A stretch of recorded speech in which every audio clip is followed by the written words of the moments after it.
Welcome to Wednesday, boys and girls. Today we're going to be talking about winter.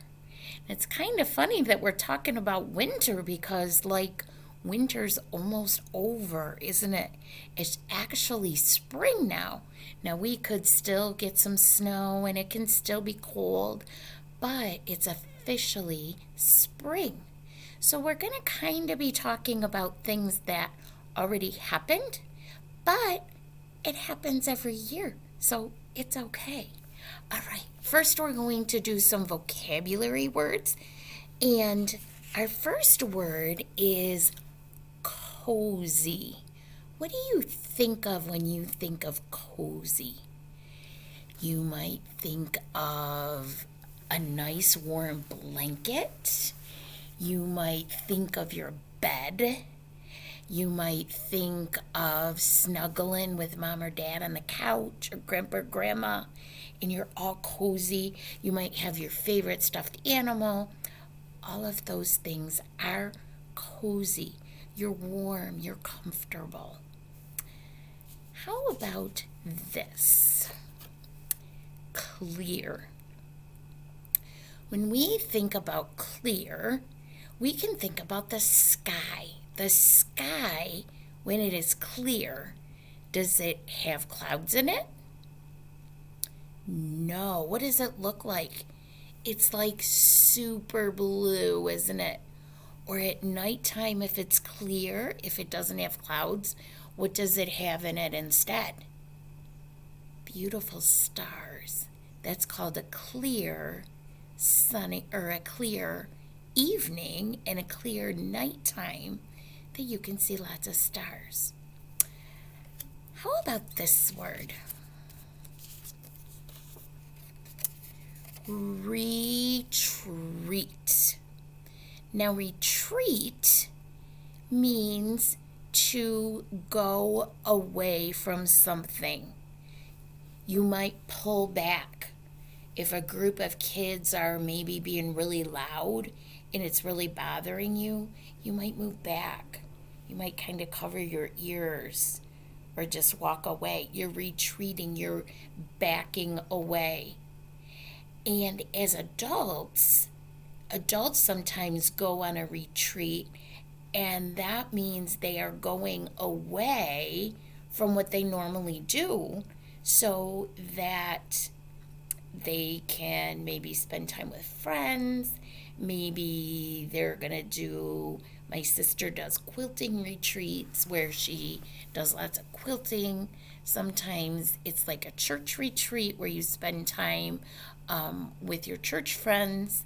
Lots of different things, but retreat means to back away. Here's one that I know you know, but it's a long word. Hibernate. And hibernate is what animals do when it's winter time.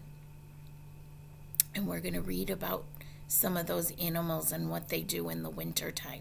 So this is hibernate. Can you say that? Hibernate. Good. Here's another long word. This is experience. An experience is something that happens to you. You might have a good experience, like when you go to the park and you get to meet some new friends and you're playing and it's wonderful and you have a great time. Or you might have a bad experience. Maybe you just had a bad day at school. Or maybe you went to a party, like a birthday party or something, and you were so excited and then it didn't go the way you thought. Then that was not a good experience, that was a poor experience. So these are all words that we're going to hear in our story today. And we're going to have our story with our cards. And these are pretty awesome cards. Now, this is an expository text. That means this is true information. I'm going to scoot over a little bit so you can see. This is true information that happens. This is called animals in winter. When snow falls and cold winds blow, people stay warm and cozy inside their homes. But what happens to animals in the winter?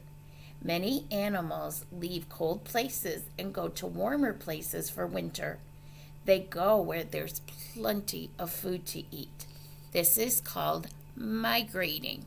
So they're moving from where the weather's getting cold, like it happens here in Michigan, and they go south. They go maybe to Florida or other places that are nice and warm in the winter. On a fall day, you might hear loud honking in the sky. We get a lot of that around our area, don't we? You might look up on a clear day, see no clouds, a clear day, and see geese from Canada flying in a V shape. Do you see the V? If we put it like this, it would make a V, wouldn't it? Okay. This is interesting what happens. These geese are migrating south. The V shape helps them migrate longer distances. One bird is the leader. Okay, so for a while, this is the leader. But it takes a lot of energy for him to pull them along with him. So then eventually, he goes back here, and then somebody else is the leader. One bird is the leader and flies in front. The leader must flap its wings harder than any other geese. The geese take turns being the leader so that none of them will become too tired. A flock of migrating geese can fly as fast as a car on the highway. Did you know they could fly that fast? I didn't. I knew about the V shape and I knew about this leader in the front, but I didn't know they could go that fast. That's pretty amazing. Let's learn about another animal. Oh my goodness, what are those? Those are bats. Ooh. All right. It can be hard for animals to find food in the winter. So different animals such as bears, chipmunks, woodchucks, and some bats go into deep, deep sleep. They don't move or eat.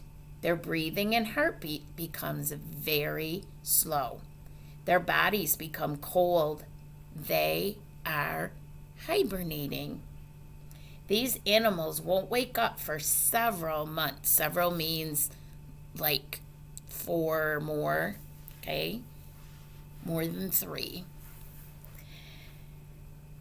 In the fall, animals get ready to hibernate. They eat and eat and eat until they add a thick layer of fat to their bodies. All winter long, they will live on the fat stored inside their bodies. When the animals have stored enough fat, they choose a warm, safe place to hibernate. Do you think it's going to be cozy? I bet. When the weather gets cold, they retreat, they pull back into the spaces between rocks, in underground burrows, and in caves. Some bats hibernate together in groups inside caves. So that's what this picture is. It's all these bats staying together so they're warmer.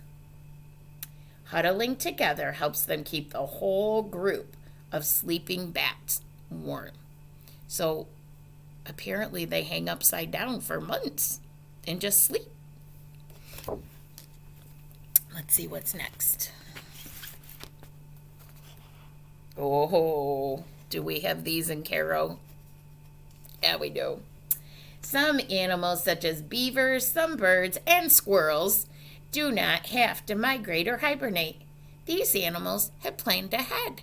So think about your moms or dads or grandpas or grandmas that maybe they can pears and peaches and applesauce and maybe put stuff in the freezer in the summer, maybe berries. They're planning ahead for fall and winter. Squirrels do the same thing. Let's see how they do it. They have collected food in the warm months and put it away for the cold winter days when food is scarce. That means there's not very much of it. When do they store their food? Where do they store it? In their homes, underground, and in holes in the ground. They get ready for winter. To get ready for winter, squirrels gather acorns, nuts, and seeds. In the fall, they bury the food in the ground, one acorn or nut in each hole. That's a lot of work, isn't it? Then when winter comes, the squirrels dig up the food. They must have a good memory to remember where they are, huh? All right. One more. Animals that do not migrate, hibernate, or store food experience winter in a different way. That means what happens to them. Animals such as rabbits, some mice, and deer stay busy throughout the winter. These animals must hunt for food all winter long. Rabbits look under the snow for pieces of dried plants and grass. Some mice might sneak into the farmer's barn to get a little nibble of corn or wheat. Deer use their hoofs to dig in the snow for bits of leaves and grass. When the snow is deep, they must eat twigs and bark from the trees. All animals have way to get through winter until spring comes once again. So that is the first part of literacy, and I will be right back.